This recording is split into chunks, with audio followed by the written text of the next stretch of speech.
Electric कारें अगर automobile sector का भविष्य हैं, तो फिर महंगे पेट्रोल डीजल से लोगों की जेब को राहत दिलाने की जिम्मेदारी भी ई वाहनों की है। फिलहाल इलेक्ट्रिक कारों को खरीदने की राह का सबसे बड़ा ब्रेकर इनके दाम हैं, लेकिन एक बार मास प्रोडक्शन शुरू होने और बैटरी जैसे इनके ज़रूरी पार्ट्स की कीमतें कंट्रोल होने के बाद इन्हें खरीदना आसान हो जाएगा। ये भी मुमकिन है कि आने वाले कुछ साल के बाद ग्राहकों को शोरूम पर पेट्रोल और डीजल कारें ही न नजर आएं।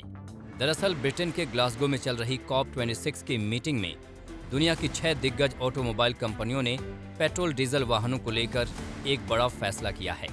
इन कंपनियों ने तय किया है कि 2040 तक पेट्रोल डीजल से चलने वाली गाड़ियों की बिक्री धीरे धीरे खत्म की जाएगी।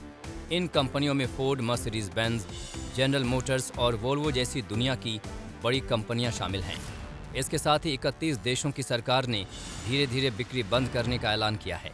हालांकि टोयोटा, फॉक्सवैगन और निसान रेनो जैसी कई बड़ी कार कंपनियों ने इसे मानने से इनकार कर दिया है। ग्लोबल वार्मिंग और पर्यावरण प्रदूषण जैसी चुनौतियों से निपटने के लिए ये फैसला लिया गया है। इन कंपनियों के इस फैसले को ग्लोबल वार्मिंग कम करने की पहल के तौर पर देखा जा रहा है। जाहिर है, जब पेट्रोल डीजल की गाड़ियां बननी बंद हो जाएंगी तो फिर लोगों के पास विकल्प के तौर पर केवल इलेक्ट्रिक कारें ही बचेंगी।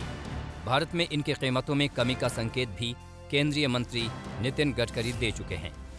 गडकरी ने हाल ही में भरोसा दिया था कि अगले 2 साल में इलेक्ट्रिक कारों की कीमत पेट्रोल डीजल कारों के बराबर आ जाएगी। कि भारत में अब लोगों में भी इलेक्ट्रिक कार को खरीदने का ट्रेंड तेजी से पकड़ रहा है।